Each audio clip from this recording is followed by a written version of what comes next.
Hello, everyone, and welcome to Game Week 2 predictions, where we'll be giving our predictions of Game Week 2 and also going back to Game Week 1 to see who got everything right, if anyone got anything wrong, and if there was any standout performers.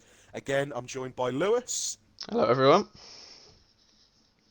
and obviously, I'm Josh. We're going to get straight into it, and we're going to go with Arsenal Fulham, in which I think you'll find, Lewis, I got the goal difference right in this. No, I didn't. I No, you didn't get the didn't. goal difference right. I got the goal difference wrong. It But was that like doesn't matter. between the two. Oh no, we both went for a two-goal gap, didn't we? Yes, we did. Both got the Arsenal win right though. And it was quite a convincing performance from Arsenal as well. I think you'll agree with me on that. Yeah, definitely. I don't think Fulham were at the races though. Um, Yeah, his lineup his lineup didn't help him whatsoever. When I looked at it and I saw the lineup that Scott Parker put out, no Mitrovic, no Areola, no Tete, no Mitrovic came on later, Anguissa, didn't he? yeah, no Anguissa, no Lamina. All of them right there are arguable Prem talent. Start the Championship side.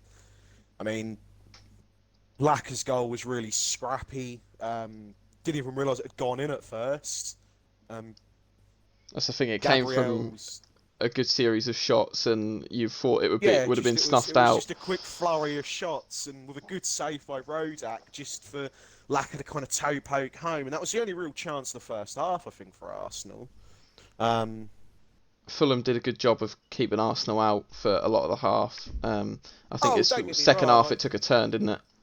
Oh yeah, first half there was a couple of good chances I think by Fulham, but with no one on the receiving end. Personally, I actually thought Dennis Adoy played really well from right back, but when you don't have your out and out talesman of Mitrovic, there was no one on the end of it. Yeah, They looked really out of their depth there. and the thing is, Kamara couldn't take the opportunity that came to him from a bad back pass from Yeah, Maitland-Niles. There was poor communication from Gabriel and Leno. He really should have taken advantage and give Fulham a yeah, chance. definitely. I think especially on that kind of situation because then they come back to bite him on the arse with Gabriel scoring from a dead ball set piece. Coincidentally, something we talked about in the last podcast in that Arsenal aren't very good from. Um, but it was just made too easy. Gabriel didn't even have to move. It was a simple header straight to him, and it It, was just straight at the goalkeeper. Rodak should have done better. There was no one marking him. I mean, the whole game, well, Gabriel was an aerial presence. the thing is, there was a man marking him, but it wasn't very obvious that he was marking him. It was Hector who didn't jump. I've got written in Yeah, my notes but here. this is the issue. Like the whole game, there wasn't a point in where Gabriel didn't win a header at the back. You'd have Yeah, thought Scott Parker would have picked up on this and that's the gone, set pieces, Gabriel's going to be a problem because he's winning everything. And that's he's the winning them well. yeah, that's the thing. Mitrovic would have been a good guy to start to really sort of take that challenge to Gabriel. Especially when he started Gabriel, Tierney, and Holden. You know, really bring a bit of physicality to that back three. It's Gabriel's first ever game. Tierney, I love him, but he's not physical. And Holden's a bit inconsistent. And brought something into there. Um, and well, I mean, I'm going to talk about the third goal, but I mean, it was the man. It was Obama who, Obama what, Obama blood clot Yang to really get the tally going, to really get his goals opening this season, to score that goal. I tell you I what, the mean, I'm switch gonna from have to Willian to talk it. find him was Yeah, that's absolutely what I was naughty. going to go into. That Willian pass was just something exceptional, and to mark his third assist, 57 minutes to get 3 assists on his debut. Yeah, that You know, it's a good start. a good start. It's matched Ozil's assists last year in 57 minutes.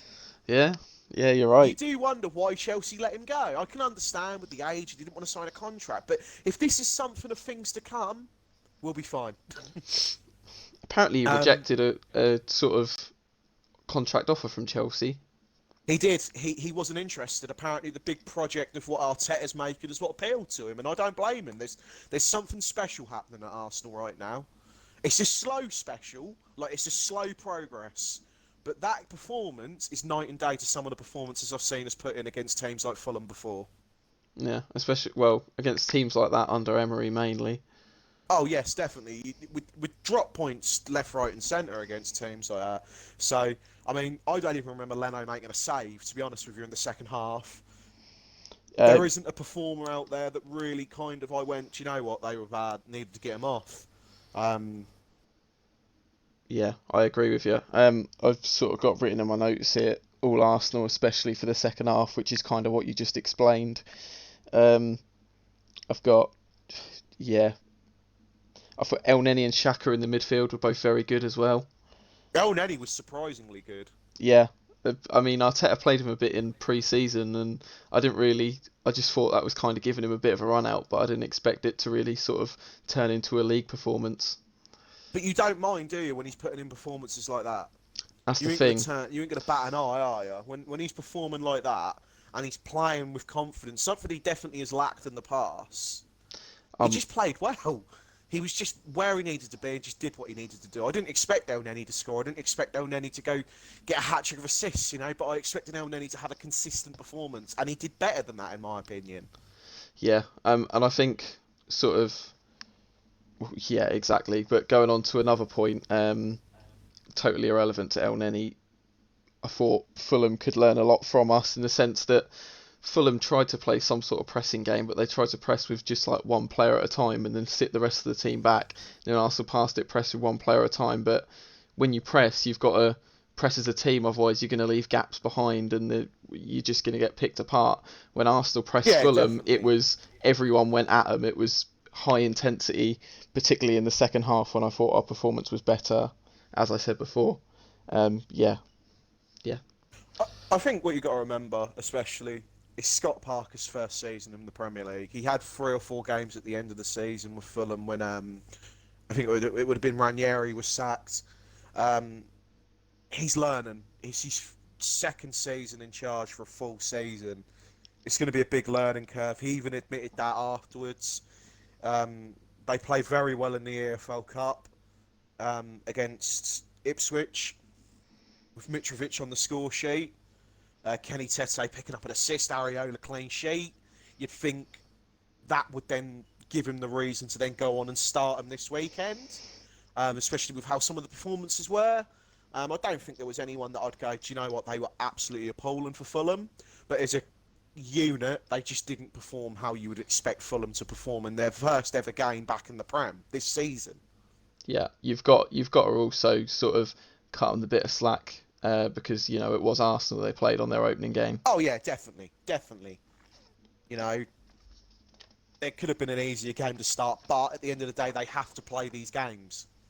Yeah, exactly. And he has to take on board that the way he played against us isn't going to work against other teams like us. Yeah, absolutely. Um, but on that, I want to move next over to the second game, which, again, I mean, we both got completely wrong. Um, What was our Palace predictions? You said Southampton. Southampton to win. I said a draw, didn't I? Yeah, I went 2-0 Southampton, you've gone 2-2, and I have to admit, Palace really shocked me with this win. Um, Yeah. Zaha with a very tidy little finish. Um, and just I don't know what it was, but Southampton just really lacked something. I don't know. It was just everything on the break for Palace looked like they were going to score. Palace was so deadly on the counter attack, particularly with They just, Zaha. but you're going to say Zaha, but there was another player that I actually thought was exceptional, and that was Andros Townsend. Yeah, yeah, very good as well. He was Um, so good it on was the the two of counter. them that linked up for Palace's goal as well, wasn't it? Townsend's ball Yeah, to and the back post for just Zaha. well, there was a chance quite early on in where Townsend, if he'd just looked up, he'd have seen Zaha was onside, and it was frustrating to watch. And then the second time he get the opportunity, he took it and Zaha scored it. And you just at that moment, I just went in my head. It was what are Southampton doing? I'll tell you what.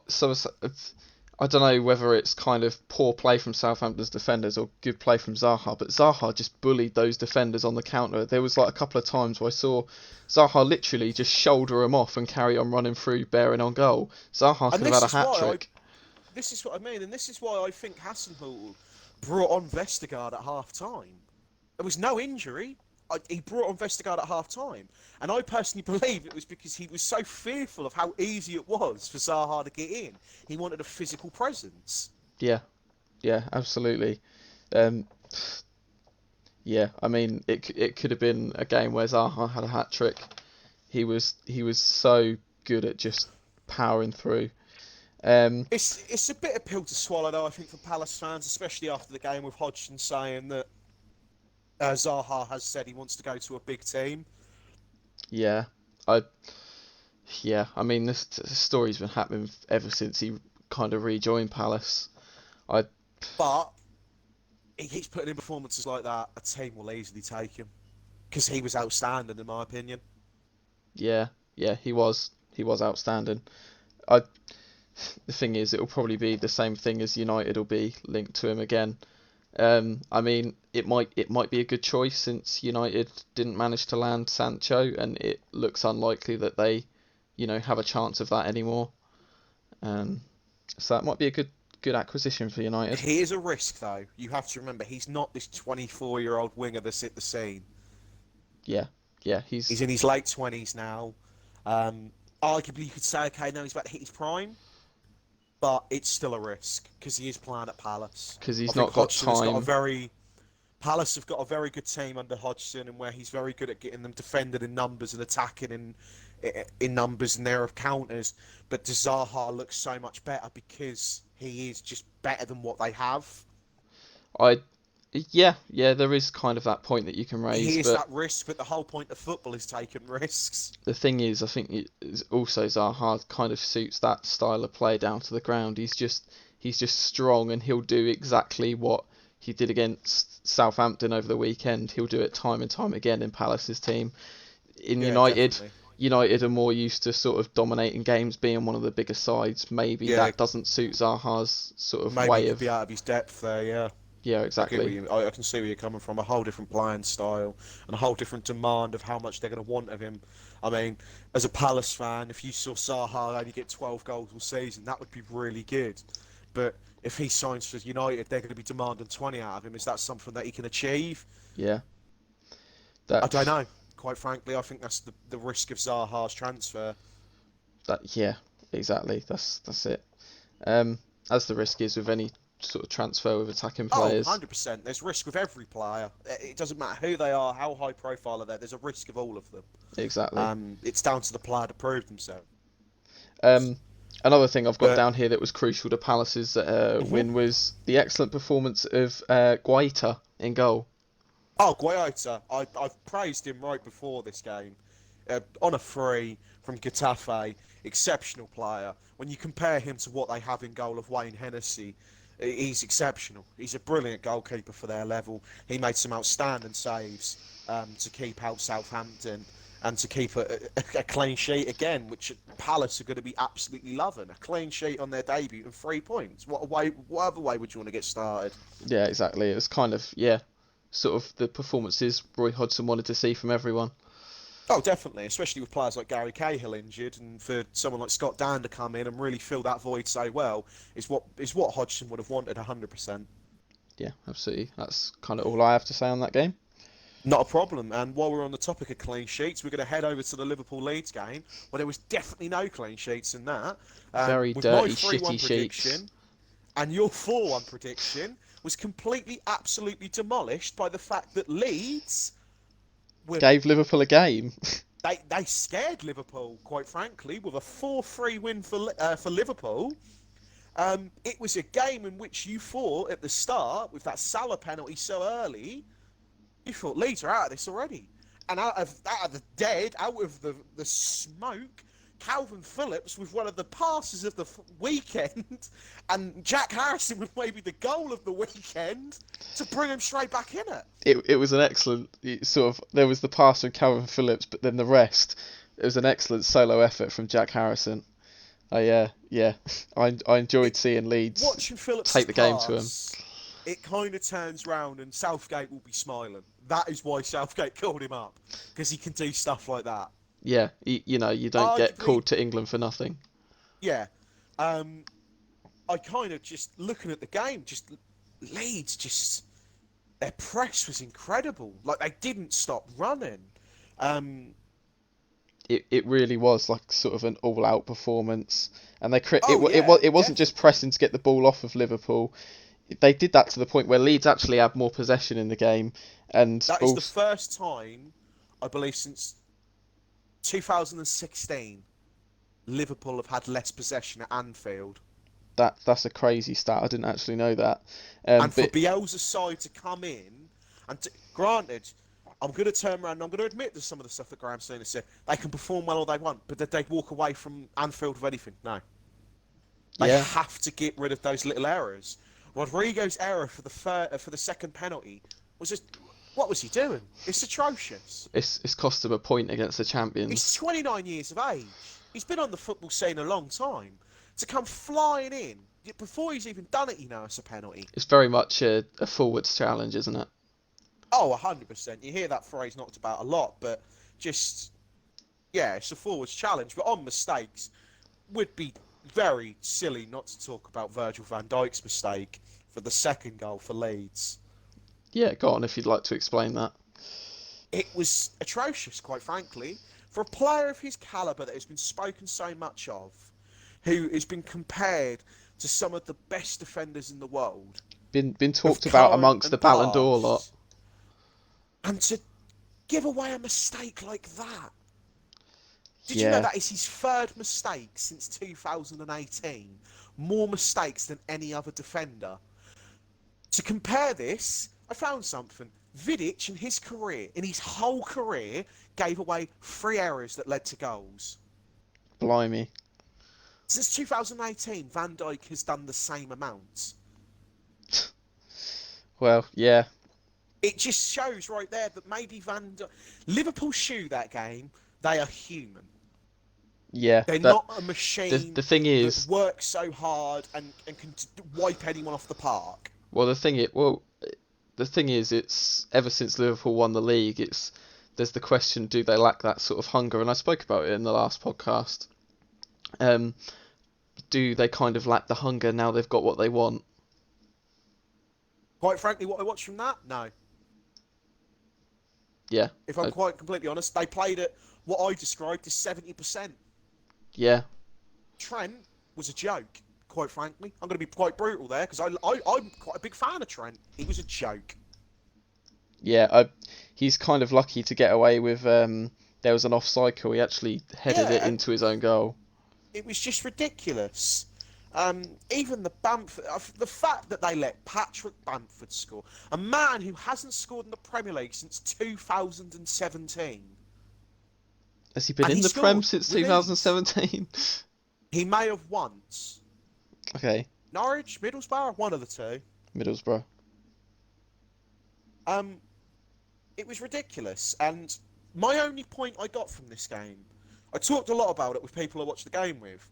Leeds, they played at 120%. There's no doubt in my mind. Gave It's everything an they had. intense style of football, Bielsa. However, can they do that for every Premier League game? They're going to be knackered at the end of the season if that's what I they. personally feel as if come Christmas, they'll be in a good position. Yeah, After Christmas, I feel there will be a little drop off. This isn't me saying they'll be relegated. No, not by any account. However, I just don't think they've got that physicality in them to go the whole season. yeah. Neither of us predicted them to be relegated anyway. And it's kind of pretty rare that you'll find someone that is predicting them to be relegated. Oh, 100%. Another thing I wanted to bring up in this goal was Salah's second goal was Beautiful. absolutely incredible. I know you hear this phrase from old school commentator. 2 goalkeepers in stopping that. Yeah, that is, right in the postage stamp, top right, as far as it goes into that corner. And even his penalties. He gets a lot of stick. But his penalties were brilliant. Ice cold. Just simple. Made them look easy. Yeah, And I do think I may have made a mistake with my top goal scorers predictions already, and I will admit that. Salah looked absolutely outstanding. yeah, exactly what you said, really. Salah might be one of those ones that's, well, it might be. He always is going to be up there, but wow, what a way to start. Yeah, what a way to get going. Hat-trick on Anfield after you're defending the title. It's a good way to start, isn't it, really?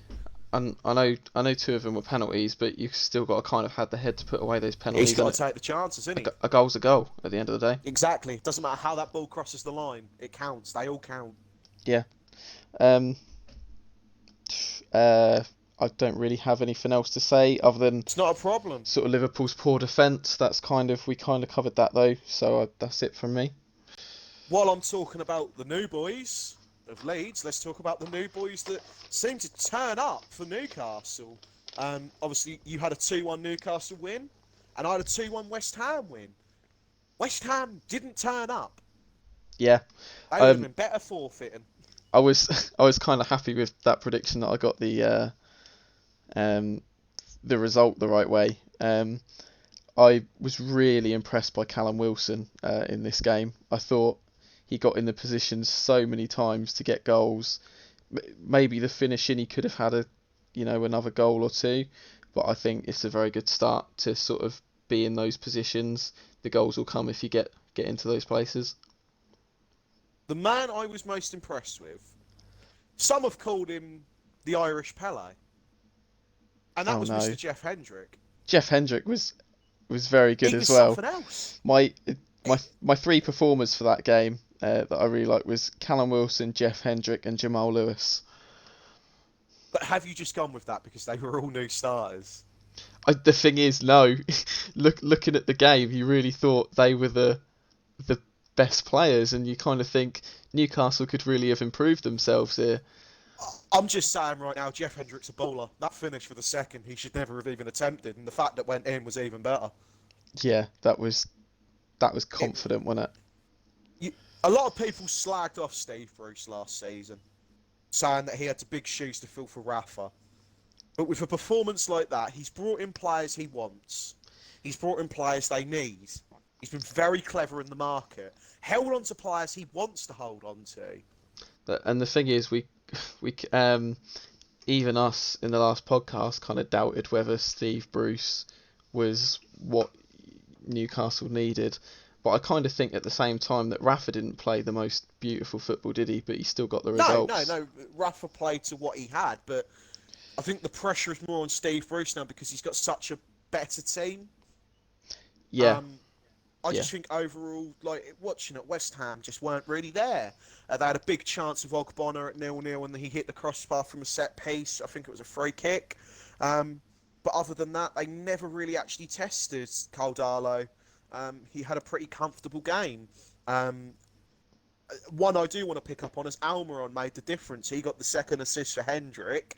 He come on and they lacked that little bit of creativity.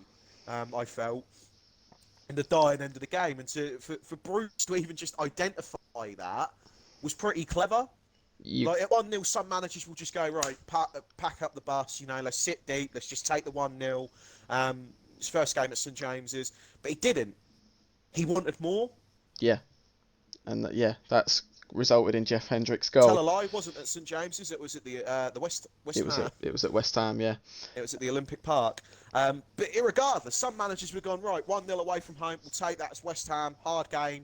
But he hasn't. He's gone all out, and he's gone, do you know what? I need a second. Let's win this comfortably. Let's take the 3 points properly. And I think he got his tactics spot on, personally. I think Moyes shot himself slightly. Yeah, go on. With his lineup. I will admit, I'll hold my hands up. I slagged Moyes off. And Moyes is a manager in the past that was successful. I think at the moment, though, his current positioning is that he has fallen off slightly. But I think putting out like Pablo Fornals on the wing, not starting Yarmolenko, he kind of, like Fornals is too slow. He needs to be in the number 10 role. Antonio I love, but he can just run. Yeah. He would have been better as a winger. Yeah, absolutely. And Yarmolenko come on was West Ham's best player. Which kind of says a lot for the point that you just made about him not starting Yarmolenko. It kind of leads me on to say, as great as Newcastle were, Saudi takeover who? Exactly. West Ham were also very poor, and I've got in my notes here West Ham spent the game appealing for penalties rather than playing football. which I didn't notice that. there was a lot of every time the ball went into the Newcastle I know there box. was one about a Jeff Hendrick handball which never even hit his arm. They called for about 10 billion handballs in that game. And that's where you just start to think it's getting a little desperate, don't you? I mean, we're one game in, and where you're screaming for a penalty every time there's a small collision with a hand, even if they know it's not a handball. I can understand players will do it, but it gets to a point where they're doing it so much it almost seems desperate. Yeah, that's you kind of got to think are West Ham that worried already? Yeah.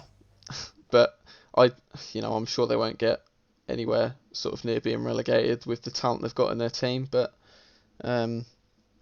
yeah, it did certainly look desperate. Right, let's head over to West Brom Leicester, where the new boys on the block were decimated. Yeah, I don't feel as silly now for my 4-0 prediction, and I bet you feel a little bit more silly for mocking me when you went 2-0. yeah, it's smack bang in between an them. annihilation. I was no closer than you were. Yes, however, you mocked me for 4-0. Yeah, but to be honest, you even yourself said you don't know why you've gone so bold. I was a little doubtful. However, I'm just a genius. I was on the old blower to Brendan Rodgers. I was like, Brendan, mate, you know what would be good? A Castano debut goal and a couple of Vardy penalties. He's like, we showed great character. And I was like, I don't blame you. You did show great character. You could have done with another, but we'll take what we can get. Exactly, and I thought Leicester were excellent, and I thought West Brom were kind of nowhere the whole game. I'm going to use this phrase like I did for Fulham. They're out of their depth. Yeah, absolutely. That certainly works. It's funny because you can draw a lot of similarities between the Arsenal Fulham games and the West Brom Leicester games, because it was in the second half where Leicester really sort of stamped their authority on the game, and all three of their goals came in the second half. I think the big talking point is the fact that the only difference I find between West Brom and Fulham was that West Brom gave away 2 penalties. Yeah. And they were both really sloppy penalties to give away. They weren't like tight appeal penalties. They were really sloppy. You wouldn't expect that even in the Championship. And they were done by some experienced players. Like, Kyle Bartley was all over the show. Yeah. He's an experienced player. I know, was it O'Shea didn't particularly cover himself in glory for the second penalty as well. No, I don't think any of them did, to be honest with you. And then Hal Robson-Kanu was atrocious. He literally lives off a Cruyff turn. that was one of the best pieces of skill to finish off a goal I've ever seen in the Euros for Wales, and that's literally the only thing he's known for. And that's it. And that's what's embarrassing. It's the only thing he's known for, because he was, quite frankly, no one used this language. He was shit. There's a reason. There was a little segment on Match of the Day where West Brom fans were talking about who the danger men were for West Brom, and Hal Robson-Kanu's name wasn't brought up once, and there's a reason for that. Of course, they should have charted Charlie Austin. Charlie Austin's a proper goal scorer. He's shown it before, if that be with Southampton, if that be with QPR. Yeah. He'll get you goals. I really liked Charlie Austin sort of when he first started off in the Premier League. I thought he was a really good player for QPR. But just kind of going through it, I know this week West Brom announced Ivanovic. It does bring a lot of experience to the back, which maybe I think they did lack. It is quite a young side. When you actually look at it, you've got Dan Garner, still a teenager. Kronovic, I think his name is, he's 21. Pereira, 22. Sawyers is 22. O'Shea is like 20. Furlong is in his 20s, early 20s. Ajayi's in his 20s. Johnston, early 20s. You know, it's a very young squad when you actually look at it. You've got to think there's a lot of improvement in that team. If West Brom can survive this year, then I think they sort of improve year on year with such a young team. Definitely, but I think there's going to be so much doubt if they can survive after that performance. I know there are so many performances to come, and I think Bilic could keep them up, but it is just more, they have to get out these little errors. They cannot give away these silly penalties. Because someone like Jamie Vardy thrives on those types of opportunities. Well, that's it. Yeah, you can't give. You know, Vardy is a man who is very confident scoring goals, even when he's not given a free shot from 12 yards. Well, I mean, I'm sorry, Lewis. The man celebrated in front of no fans just to wind up West Brom. Yeah, That's how confident he is. was it the hands behind the ears? That was it, Yeah, wasn't it? he's so confident, he celebrated in front of no one. Oh, yeah, I imagine that was a bit of a joke in the Leicester dressing room after. Um, Sort of talking about who really impressed me in that game, I thought particularly down that left-hand side for Leicester was Harvey Barnes and James Justin. I thought they run the show down that left-hand side. Harvey Barnes was involved in pretty much everything good that Leicester had going forward. Harvey Barnes they struggled marketing. Yeah, Ex-West Brom as well. And you can understand why Leicester called him back early from his loan last season. They called him back in January early. A lot of eyebrows were raised in why. And just in his performances in the last 12 months or so, it shows why they called him back. yeah, but He's a talent. you've got to kind of concede the fact that he's basically a Tottenham player already, since Jermaine Genius has given him a lot of credit. Yeah, he's already signed. Yeah, But a player that impressed me most, and I know it's an easy way out because he scored, but Castane, playing out of position. with Pereira Usually a injured, right it was back. really impressive. Uh, He was at right back. Oh, did he start at right back? He started at right back, and James Justin started at left back. Oh, I obviously just read that wrong then. But no, Castane really impressed me. Starting at right back. He kind of did everything right, didn't he? Yeah, there was just no fault in it. He kind of matched the tempo of the game really well. Obviously, scoring on your debut again. We talked about it with Gabriel. Talked about it with Wilson. We talked about it with Hendrick. It's a good way to get your season started. It was kind of sort of him being one of them. Performers all over the pitch for Leicester. Yeah, there was never a point in where you looked at Castano and you went, he looks out of his depth. That's the thing. It was kind of sort of, like I said, Barnes and Justin, Castagne, and I also thought in the midfield Tielemans and Pratt were very good as well. I agree. I'm a massive admirer of Tielemans all the way back to his Monaco days. Very exceptional midfielder. He's got a lot of talent. Still a young player. 23, 24. Matches brilliant with the Belgian setup. I look forward to what more he could bring. Because I still don't think he's done. I still think there is actually improvement in his game. Not that I feel he needs to improve, but more that he will just get better. Yeah, I think so as well. Yeah, we sort of spoke about Leicester. Maybe they can't hit the heights that they did last season. Maybe they can. I think it's all about great character. It's all about character, isn't it? It's all about character. Rodgers might even get Leicester to being strong contenders for the league with a couple of games to go, and then Yuri Tielemans will slip. Yeah. But next over, we go to a game which left me smiling like a Cheshire cat because Tottenham we predicted lose. you 1-0 Spurs, me 1-1, just for Calvert-Lewin to rise like an eagle and finish in the top corner. Everton legend. It was a good cross from Lucas Digne as well. There is the little argument that Digne took the ball forward about 4 yards. However, no player actually objected to it. Well, Not a single player moaned. It was just Mourinho moaning. Can't do anything then. that's the thing. It's not the only time that Mourinho moaned after the match. He was certainly very critical of Spurs' lazy performance.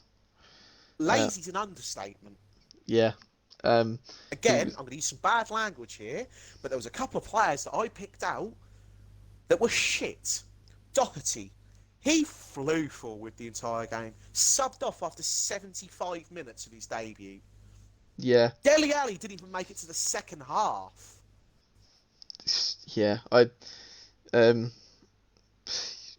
thought you can kind of knock Spurs though, but Everton were really impressive. The thing is with Spurs' performance, there's not really much to say other than they were shit, they were lazy, but Everton certainly gave them a lot to worry about. I do believe Everton played well, but Spurs didn't make it hard for them, if that makes sense. It didn't make them... It made Everton look 10 times better than they actually played. James basically had a whole half of space. James was exceptional. Yeah, I thought he was really good. I've got kind of a big theme of that game was James switching it to Richarlison for Richarlison to miss. And I've got in my notes here, where have I got it? Richarlison would be a top class goal scorer if he could shoot. The problem I picked up on is Richarlison was exceptional in every area of the pitch. His issue was, it's just in that final third, he just couldn't get it in the net. He deserved a goal. There was no player on that pitch more than him that deserved a goal. That's the thing, is kind of the reason why I wrote that down, because the amount of excellent positions he gets himself in, but for some reason when he shoots it just doesn't find the back of the net. He which is kind of, I think he could be one of the Premier League's top scorers if he had shooting boots. And I would also like to make an ad, because I love a defensive midfielder. I love when a defensive midfielder plays well. Alan was exceptional.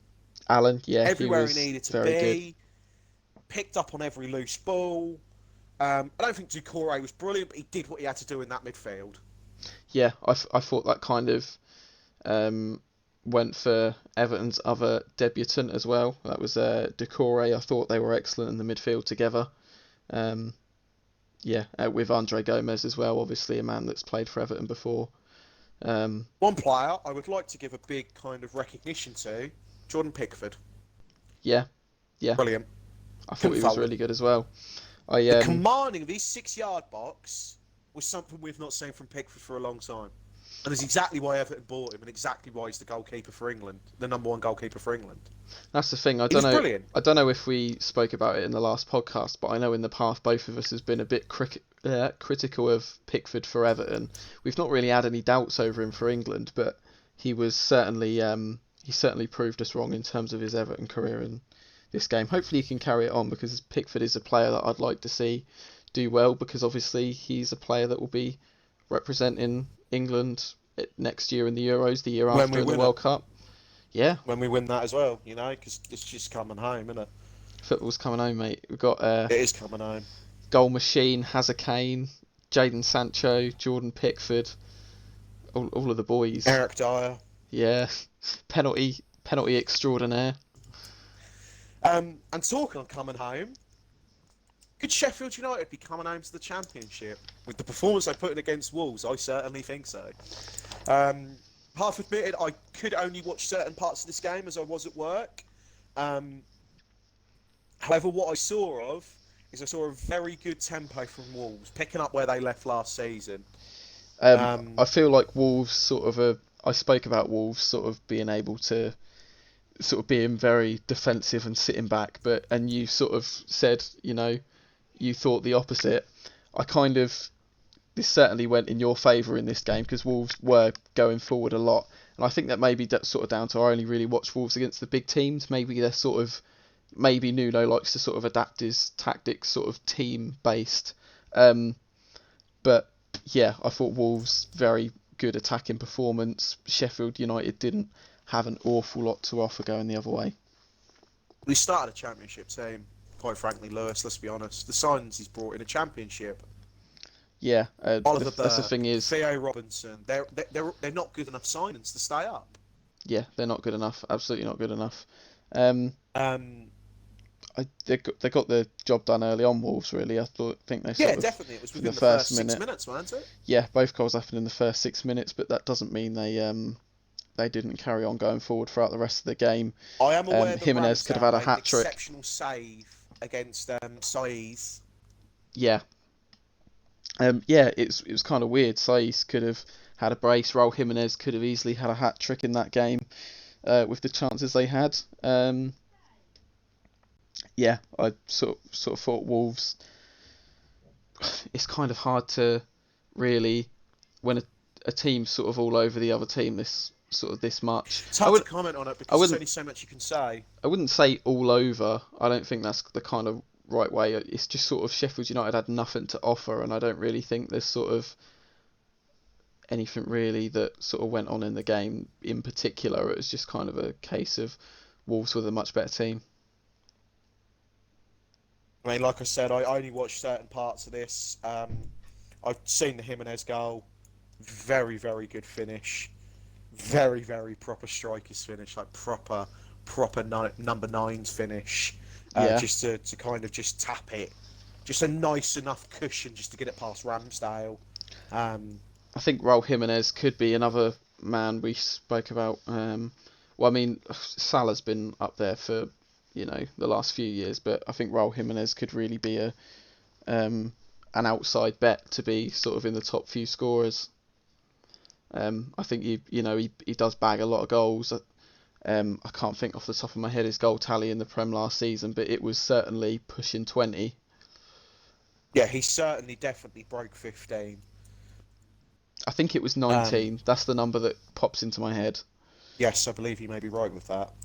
Um, but I believe we should then finally go on to the game that I believe a lot of football fans had all eyes on, except me, self-admittedly, as I was at work and didn't get a chance to watch this game whatsoever, which really gutted me because there were some debuts. Obviously, you went with the 3-0 Chelsea, I went with 2-0 Chelsea. You was closest after it ended 3-1 to Chelsea. I'm going to let you just go with this one. There's only one comment I have on this game because unfortunately I didn't watch it. Go on, give me your comment. My comment was, Trossard's goal, Kepa could have done better. And if that is of something to come, I am concerned for Kepa. That's the thing. Like we spoke about this in the last podcast as well. As Kepa, has been given this last chance by Lampard. I assume just purely out of the fact that they can't find a replacement that's worth getting. But yeah, Kepa didn't really cover himself in glory with that. Sort of, I thought Chelsea were well worth the win.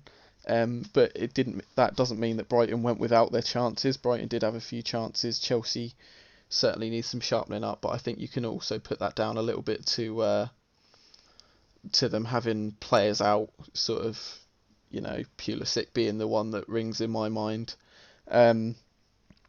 They did have some debuts as well. Timo Werner, I thought he was pretty good actually. He won a penalty for them. I think that it would have been nice for him to be given the penalty to get to get off the mark, but obviously Jorginho's the man they trust from that spot. That was in the first half. That was the only goal in that half. Werner, something I picked up from his debut was that he does like having a shot. When he has the chance to, he will go for it, and that's obviously why he has. I mean, the more you shoot, the more you score, and that's obviously the reason why he got so many for Leipzig last season. What else have I got here? I've got obviously the goal from Trossard you already covered. I do think it was a really good goal. Kepa could have done more, but I don't think that was like nailed on. Had to save it. I do think it was a really good goal from Trossard. But your point does sort of ring true that it is a concern for Chelsea that sort of half the time you do want him to save it. Reece James then sort of less than 2 minutes later, he was like, "Whatever you can do, mate, I can do better." Absolutely Channeled thumped it his inner home. Vincent Company. It was like Vincent Kompany's goal, if I'm honest. I mean, a lot of people listening know specifically what goal we're talking about. But yeah, it was a 30-yard screamer, top right. It was unbelievable. Nothing that Ryan could do about it. What have we got here? We've got the only other goal that in the game was Zuma taps it in after it sort of misses a few players from a Reece James corner. I think Reece James is sort of very much one of the best performers in this game. He was involved in a lot. Obviously got a goal and an assist as well. Another few sort of things I've got here.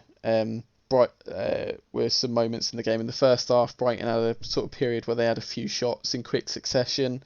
also Dunk missed an open header in the second half, which kind of emphasised the point Brighton didn't really go without their chances. I do think Chelsea's performance warranted the win, though. I thought, Reece James, Jorginho, those sorts of players were sort of the key performers in what put Chelsea ahead of Brighton over the course of 90 minutes. My only last comment on it all is that I would like to bring the attention to anyone that maybe didn't see the interview of Timo Werner after the Chelsea game. I didn't see it. Go on. His accent is the most German accent I've ever heard in my life. Is it like a Thomas Muller one?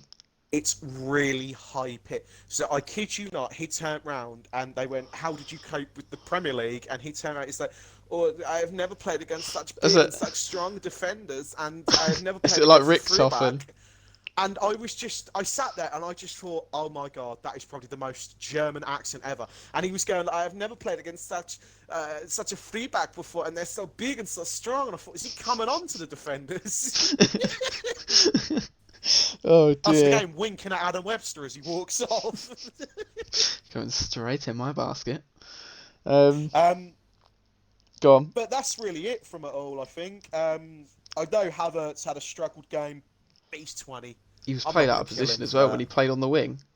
Yeah, he was played as a right wing. I'm not gonna kick off for underperformance from a 20-year-old on his debut for 80 million. When Ziyech and Pulisic just start, and then Havertz will be put at 10 behind Werner, and that's just goals all over, isn't it? Yeah, so, I agree. Yeah, and they didn't really seem to struggle with goals in this game. So good on Chelsea. So what we're going to do is we're going to just go straight into our bold predictions for the bold predictions. Yeah. I thought you were about to go into game week 2 there. I was like, get ahead of yourself. But go on. I was going to say to you, Lewis, you got none. I got none. You got none. So the Pulisic to assist Werner one was sort of killed. And I'd also when like to add, Lewis, he's not even fit this weekend, so haven't you put him down for another assist? Don't worry, I've not done that this time. A manager to be red carded. Yeah, I just thought Pardew doesn't manage anymore, Lewis. I just no, that I would have been sent off for dancing. Foul dancing. You must go to the stands. And 3 red cards in game week 1. You have not got the moves like Jagger Pardew. Yeah. Just be quiet. Do you want to do game week 2 predictions, or do you just want me to have the points? Because you're just not very good at this. You only got one right yourself. I get half a point because there was a sending off. Walker Peters was sent off. He didn't get sent off. However, he was brought back on after VAR checked it. So he didn't get sent off. He did. He did not get sent off. But he did get sent off.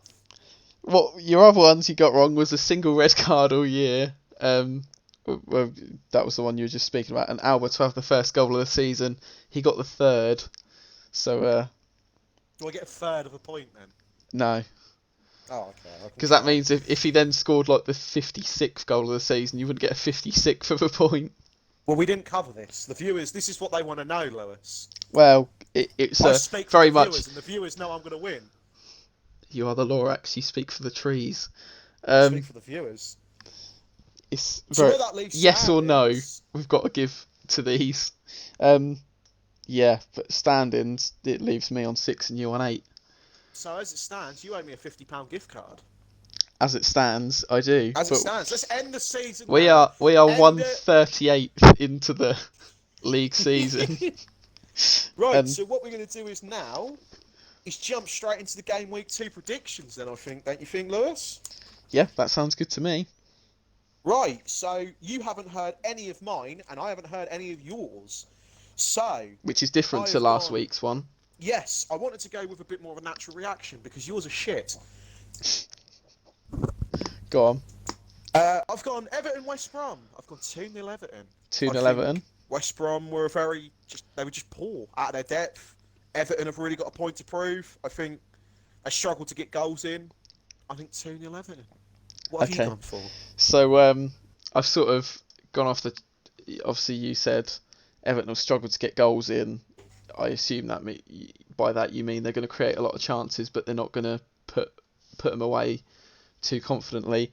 I reckon they're going to resolve that issue in this game. I've gone with Everton 4, West Bromwich Albion 0, and Jesus my Christ! reason for that is I You're a think moron. West Brom were really poor against Leicester, and I think that Everton are going to offer more than Leicester did. In terms of Leicester got 3 goals, I reckon Everton could do one better. I, Dom I, Calvert-Lewin hat-trick, I don't think that, but I think I would just like to 4-0. say you're not very good at this, and we're not even with one game in. You Right, predicted 4-0 to Leicester against West Brom. We're all I nearly got it right. we love predicting 4-0 losses to West Brom. West Brom are just going to concede 4 in every game by That this that logic. means it's going to be 3-0 again between us. Yeah. Leeds Fulham. Go on. Hard game. Both the new boys. Yeah. I've gone 2-1 Leeds. Leeds are just the better side.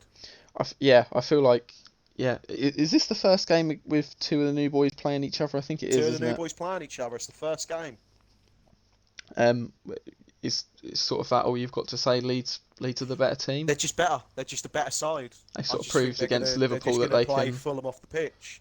Yeah, I think they proved against Liverpool that they can take a game to anyone. Yeah. Away at the champions is sort of the biggest test of that.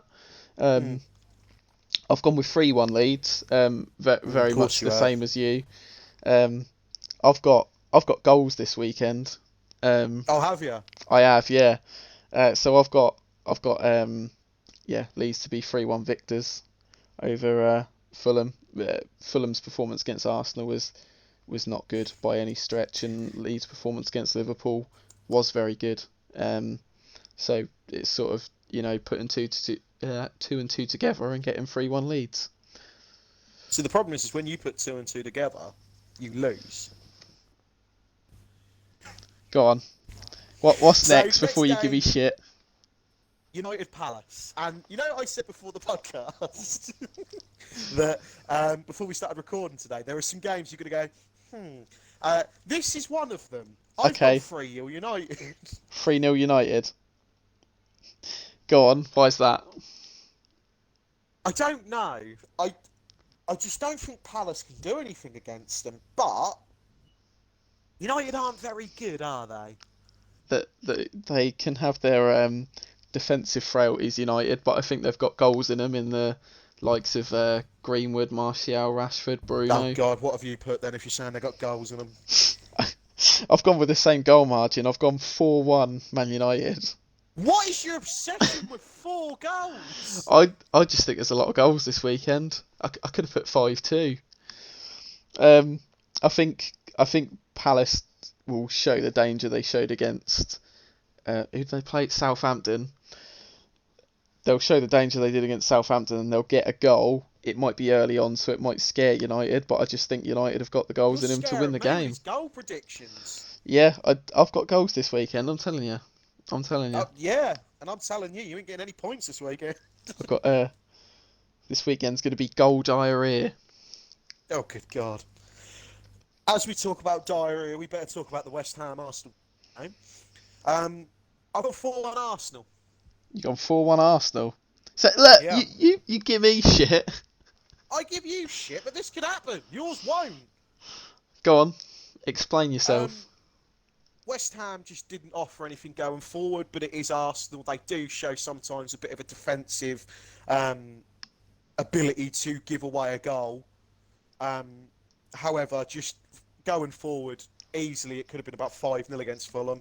And personally, I think West Ham were out of their depth against Newcastle, so I can only imagine what they're going to be like at the Emirates against us.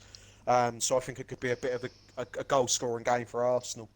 Yeah, I feel like it was very much the same in West Ham's game against Newcastle. Newcastle could have come away with 4 or 5 goals.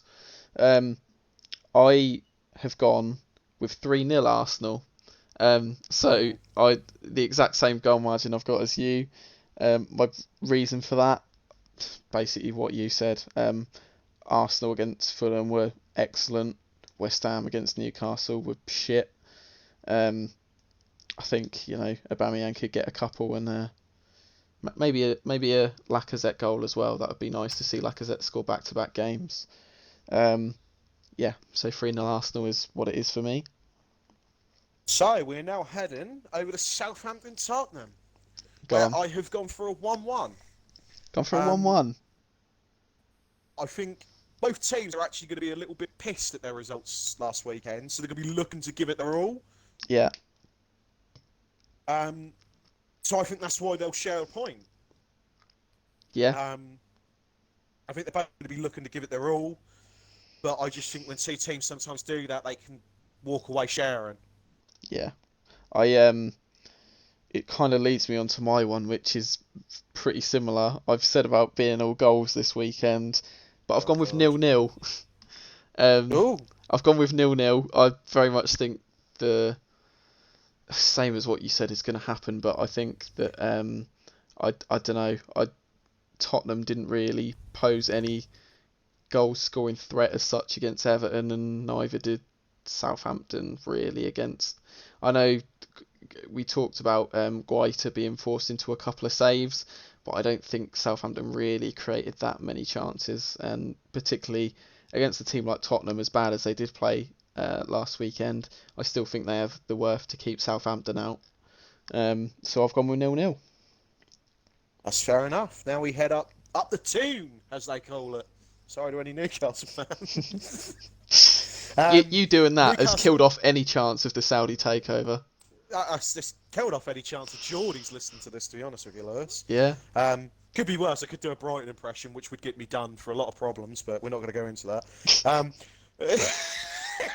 Right. No, back on track. Newcastle Brighton. I have gone 2-2, which I already regret putting. But yeah, I don't know why I did it. I personally think they're two teams in which they're quite on similar levels. Yeah. I personally think actually that Brighton are quite dangerous from set pieces, and if they can get one or two set pieces in there, they may cause problems for Newcastle.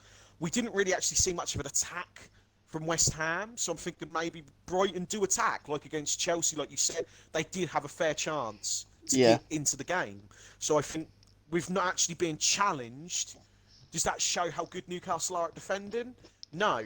So maybe this will be the game where we see Newcastle's new boys defend a little bit more, like Jamal Lewis. Yeah, because we've seen how excellent he is going forward against West Ham, but let's see how good he can do it in reverse on the actual on defending. So what have you gone for, Lewis? You said this goal, so I can only imagine this is going to be 6-0 or something. Sorry, did you say 1-1 or 2-2?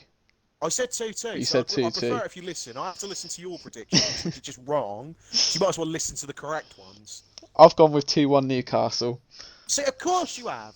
Because you're wrong. This is spawned from mainly their performance against West Ham over the weekend. I think it will be. No, that's fair. To be honest with you, I do agree to an extent. That will be very much sort of the same story with Callum Wilson. I think he'll sort of get a goal. He might even get both goals.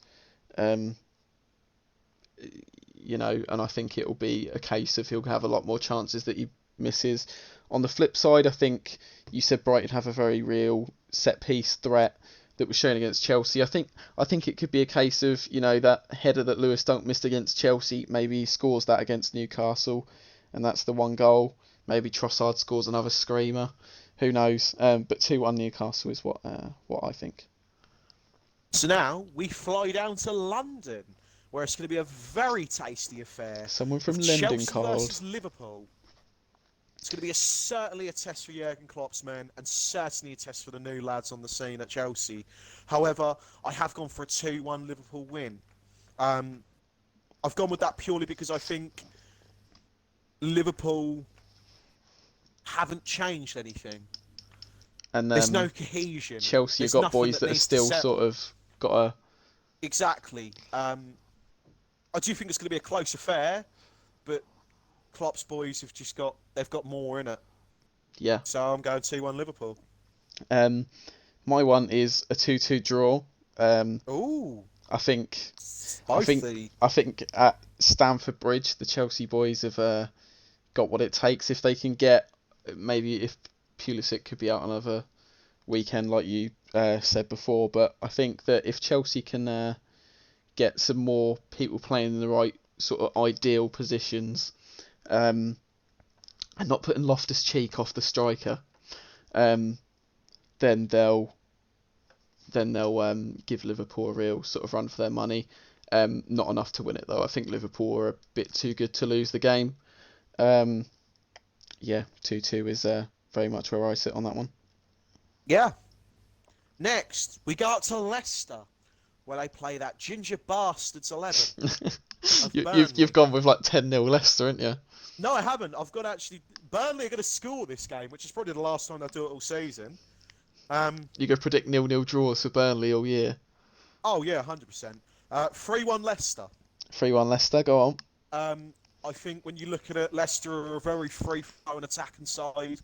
They definitely are going to cause problems for Burnley. I just don't think Burnley have got it in them to challenge Leicester. It's away from home for Burnley. Sean Dyche's men aren't the most prolific going. Do I see Chris Wood and Mateusz Vydra causing problems for Sionchu and Johnny Evans? Not really, to be quite honest with you.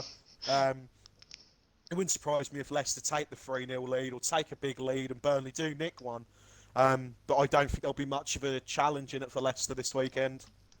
I'm very much of the same thing, that I don't think Leicester will be challenged for any sort of result. I do think it will be closer than what you said, though. I've gone with 2-1 Leicester. Mainly for the fact that I just think Burnley can just kind of hold themselves together. I think Sean Dyche's sort of Sean Dyche's mentality going into this game is that he wants Burnley to stay in the game as much as possible because he knows Leicester are the much better team. Sort of staying it as long as possible. They'll get a goal maybe from Chris Wood, who knows. I hope he gets sacked. I know you do. After this game, they fire him. One game, they sack him. I go, do you know what? Let's get Eddie Howe back. Yeah. Let's bring back the Howemeister. It'd do a job.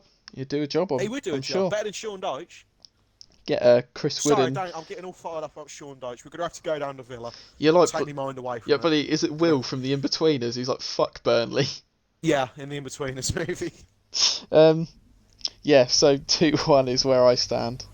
Yeah, that's fine. I just need to get away from Sean Dyche. We're getting all fired up here. So I'm going to take it over to Sheffield United versus Villa, where Villa will be playing their first game of the season at Villa Park. And there'll be a little someone, just the one person we know.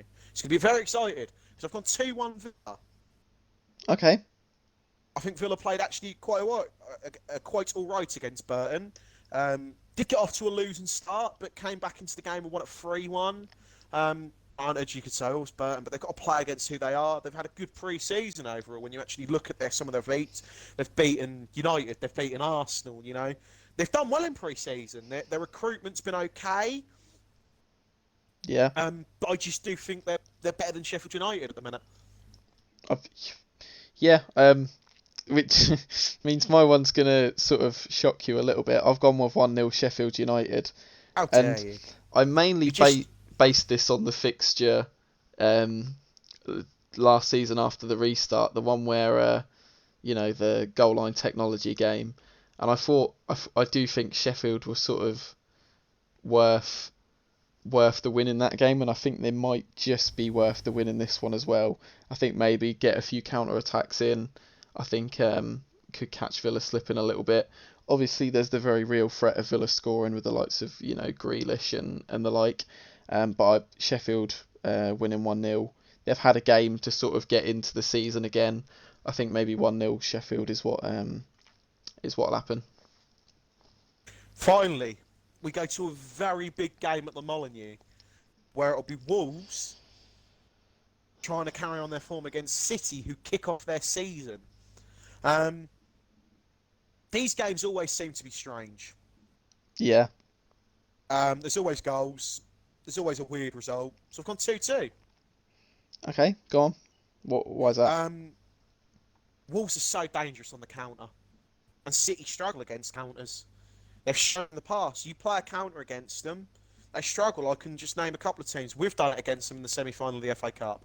Leon did it in the quarterfinals of the Champions League. I mean, I know it They was are a few very, years ago, very. but I seem to recall when Leicester won the league, there was a particularly good counter-attack that Mahrez scored from. Yeah, but Ironically, you have to Mahrez. remember, Lewis, Robert Hoof, a brace. Robert Hoof got a brace in that exact game, yeah. Exactly. So that's why Roman Saez is going to get a brace. Yeah. Uh, I mean, He's the Moroccan Hoof. you've put me on the back foot with my prediction here. What have you gone for? Because Saïs can't score a brace in mine because I've gone with 2-1 to City. Um, He can score one.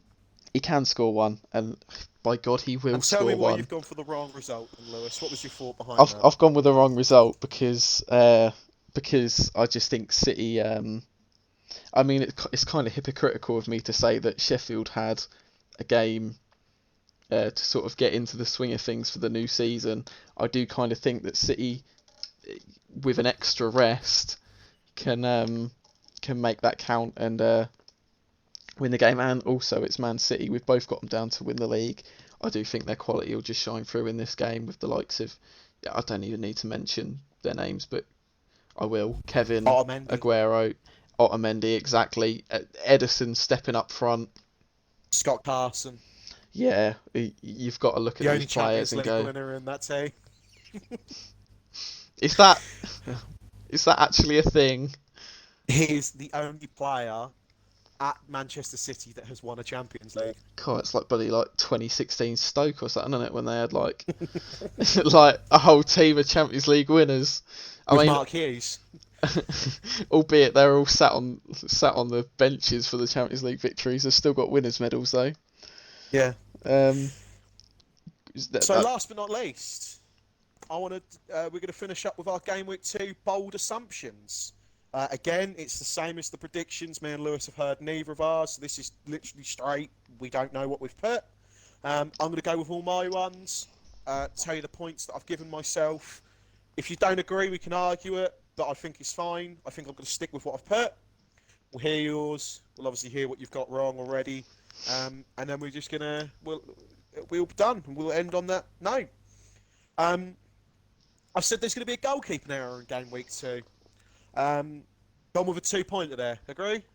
goalkeeping error, in the sense that like a howler. Yeah, the howler. Okay, yeah, I'll give you 2 points if it's an absolute howler. Willian will pick up his 4th assist of the season. I've gone for a point because I think that's pretty likely. Pick up from where he left off. Fair enough. Yep, I'll agree that a point there. And there'll be 2+ penalties awarded in game week 2. I've gone 2 points for that. I think that's unlikely. I think I don't know. I disagree. There are a lot of penalties given in game week 1. Do you know what? I'd say Because 1 I'll point. give full points this week. I'll go 1 point because we know Yeah. you're going to get none. All right. So tell me the results you're not getting. Come on. All right. So one of the results that I am getting is Jimmy Rodriguez to get an assist for Everton. Okay. Sort of based that off the fact that he made about 10 billion chances against Tottenham. You don't expect me to give you 2 for this, do you? Maybe. No, you're getting 1. I'm getting 1. All right. So. Because they're playing West Brom, Lewis. And I've gone with a 4-0 win. Exactly. So. I've got at least 3 players to score a brace. Jesus. That's yeah, at least 3 players to score at least a brace. So I demand 2 points for that one. Yeah, you could have 2 points. You know, if it actually comes in, I'll give you 3. All right then. In brackets, That's 3. how confident I am. It's not happening. And over the course of the weekend, I've got at least 25 goals. You had one similar last week, didn't you? At least 20 goals. You got 1 point for it. And I got a point for that. So I think on the there's 2 more games this weekend. So I'd give you a point. A point, yeah. I'll take that. So we've both got 2 1-pointers and both got 1 2-pointer. Well, I've got a 3-pointer if what you've said is to go by. But let's be honest, it's not going to happen. So yeah, that's our expert analysis and coverage of game week 2. Analysis all done. Might as well just get us in. I mean, Arsenal, if you're listening to this, I'll take data analyst for the under 23. I don't even want chief data analyst. I'll take data analyst. I'll take manager. No, you didn't have a manager. Anyone's getting managers, me, mate. Getting a, Um, I'm getting a Steve Bold's personal masseuse. oh. But the last thing I do want to touch on is I want to give a quick shout out to a friend of ours that has just been delivered some really devastating news. We're not going to name him because I don't want to bring in the limelight onto him. I just wanted to know that he'll know who he is. He'll know that we know that he's listening. We're all here for you, man. We hope everything goes the way it should. And yeah, all our prayers to your family right now, buddy. Yeah, I echo those words. We love you, mate, and yeah, it'll all be good, I'm sure. But we'll end it here now, guys. Thank you very much for all those that have been liking and subscribing. It's really appreciated. I've spoken to a couple of the guys that have. We're taking on board everything you're saying to us. To be where we are 2 episodes in, me and Lewis have got so much gratitude already. We are already looking at ways to try and get this on camera, to try and get the quality better. Please bear with us. We are so grateful for everything. With love and care, it comes from me and Lewis, and we will be with you next week to give back our results. Thank you very much, guys. All right, yeah, goodbye.